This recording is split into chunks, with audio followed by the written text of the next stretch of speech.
하나님이신 예수님도 이 땅에 계실 때는 가까이 있던 사람 세 사람이 있습니다.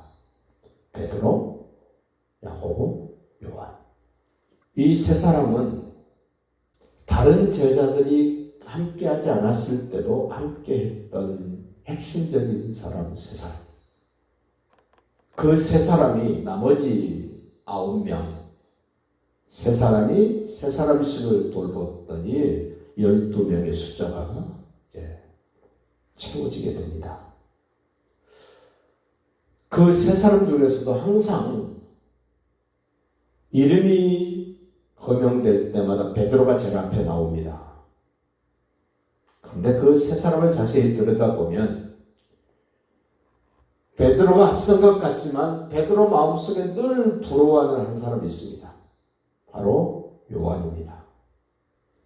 예수님으로부터 사랑을 크게 많이 받았던 사도 요한. 자기가 자기를 소개할 때도 예수님께 사랑받은 자 이렇게 표현을 했습니다. 베드로가 앞선 것 같지만 베드로의 눈에는 항상 저 요한이 예수님과 가장 친한 측근이야. 그렇게 생각할 수 있었던 그 앞선 사람. 오늘 하나님의 마음에 쏙 들었던 다윗에게도 다윗 혼자서 다윗 왕국을 이루는 것이 아니라 다윗 곁에는 늘 다윗과 함께했던 사람들, 앞선 세 사람, 그리고 또 30명의 우두머리가 있었다고 오늘 우리에게 소개를 합니다. 우리가 사울이 성령으로 시작해서 육체로 맞춰진 대표적인 사람이라고 우리가 표현을 했습니다마는 그 블레셋과 싸워서 단 한 번도 이겨본 적이 없는 사울 왕. 근데 오늘 다윗의 용사들은 사울이 이길 수 없었던 그 블레셋 사람들을 얼마나 통쾌하게 이겨내는가를 우리에게 보여줍니다. 그 13절 한번 보실까요? 역대상 11장 13절. 그가 바스다움에서 다윗과 함께 있었더니 블레셋 사람들이 그곳에 모여와서 치니 거기에 보리가 많이 난 밭이 있더라. 백성들이 블레셋 사람들 앞에서 도망하되, 이스라엘 사람들은 블레셋 사람들만 보면 경기 날 정도로 겁을 먹습니다. 무서웠습니다. 그런데 그 상황을 완전히 역전시킨 인물이 등장을 합니다.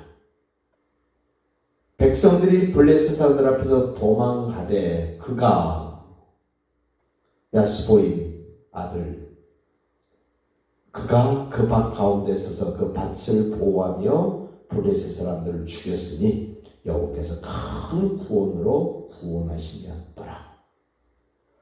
다윗과 함께 했더니, 다윗이 블레셋을 이기지만 다윗과 함께 했던 그 용사들도 블레셋을 이깁니다. 성경에 계속 자주 반복되는 블레셋 족속. 함의 후손으로 가스루임에서 블레셋이 나왔다 이럽니다. 그 조상이 누군가, 뿌리가 어디인가를 우리는 좀 추적해봐야 됩니다. 또 블레셋 이야기가 계속됩니다. 15절입니다. 30우두머리 중 세 사람이 바위로 내려가서 아둘람굴 다윗에게 이를 때에 블레셋 군대가 느바임 골짜기에 진쳤더라. 이 블레셋. 그때의 다윗은 산성에 있고 블레셋 사람들의 진영은 베들레헴에 있는지라. 블레셋의 본부가 베들레헴에 있습니다. 다윗이 가만히 생각해 봤더니 옛날 추억이 새록새록 떠오른 겁니다. 다윗이 어렸을 때 컸던, 양치기를 하고 살았던 베들레헴. 그 베들레헴 우물물이 먹고 싶은 겁니다. 우리 지도자가 되면 참 조심해야 될 부분입니다. 내 추억을 되새기려고 내가 하고 싶은 뭔가를 이루고 싶어서 주변 사람들에게 요구하거나 어떤 일을 맡기거나 하면은 안 된다는 사실을 오늘 다윗이 우리에게 보여줍니다. 17절 보십니다. 다윗이 갈망하여 이르되 베들레헴 성문 곁 우물물을 누가 내게 마시게 할꼬. 누구를 지명해서 너 가서 그 물 좀 떠왔으면 좋겠다 이렇게 말하지 않았습니다. 그냥 다윗이 옛날을 회상해 봤더니 그 베들레헴 우물물 참 맛이 좋았어. 나 그때 그 시절 잊을 수가 없어. 누가 그 베들레헴 그 우물물 좀 길러왔으면 참 좋겠다. 어떻게 보면 혼자 넋두리였을 수도 있습니다. 그냥 한번 해본 말일 수도 있습니다. 그러나 거기에는 굉장히 다윗의 진심이 묻어있는 그런 말이라는 것을 알아챈 사람이 있습니다. 18절 보십시오. 이 세 사람이 다윗의 용사, 다윗을 가까이 했던 그 세 사람이 블레셋 사람들의 군대를 돌파하고, 블레셋 본부가 있는데, 진영이 있는데 그를 돌파하고 피해서 몰래 물떠온 것이 아니라 목숨 걸고 블레셋을 돌파하고 지나가서 블레셋 베들레헴 성문 곁 우물물을 길어가지고 다윗에게로 왔다. 이 세 사람이 어떤 사람인가 충분히 짐작이 되는 거 아닙니까? 자기의 죽은 다윗이 뭐라고 말만 하면 우리는 그냥 순종하는 거야. 제가 좋아하는 표현이 마가복음에 나오는데, 예수님은 하나님이 뭐라고 말씀하시기만 하면 그 세 단어 우리 좀 기억해 봅시다. 곧, 바로, 즉시라는 표현을 씁니다.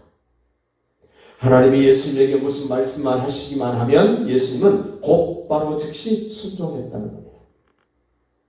저는 그 예수님의 모습을 떠올리면 하나님이 그 예수님을 그냥 내버려 둘 수 없는 그런 모습.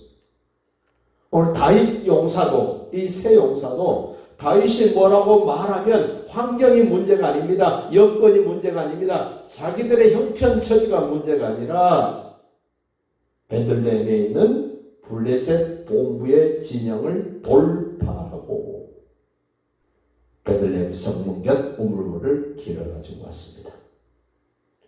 다윗이 깜짝 놀랍니다. 성경에 그런 표현이 없습니다만 제 눈에는 그렇게 보입니다. 다윗이 물떠온 것을 보고 마시기를 기뻐하지 아니했다. 그렇게 회상하면서 추억하면서 베들레헴 그 우물물 좀 먹었으면 참 좋겠다라고 말을 할 때는 정말 마시고 싶었을 것입니다만은 목숨 걸고 물을 떠온 그 세 용사를 보는 순간 그들의 희생, 그들의 노력, 그들의 섬김, 그들의 충성, 그들의 헌신의 모습을 보고 다윗은 마음을 고쳐먹습니다. 다윗이 물 마시기를 기뻐하지 아니하고 그 물을 여호와께 부어드리고 이제 멋진 고백을 합니다. 19절 보십시오. 이에 이르되 내 하나님이여 내가 결단코 이런 일을 하지 아니하리다. 세 용사가 자기의 주군인 다윗에게 엄청난 결단과 고백을 할 수 있는 근거를 만들어줍니다. 다윗이 부하들에게 영향을 주는 것이 아니라 세 용사가 다윗에게 생각을 바꾸게 합니다. 결단하게 합니다. 뭐라 그러나 들어보십시오. 생명을 돌보지 아니하고 갔던 이 사람들의 피를, 지금 떠온 것은 물입니다. 그런데 다윗의 눈에는 물로 보이는 것이 아니라 피로 보이는 것입니다. 우리 주님도 힘들고 어려울 때 하나님의 말씀을 따라 순종하는 우리의 모습을 볼 때 이거는 땀이 아니야, 이거는 눈물이 아니야, 이거는 물이 아니야, 너의 생명이 여기에 들어있어. 우리 주님도 우리를 그렇게 봐주실 거라고 기대를 합니다.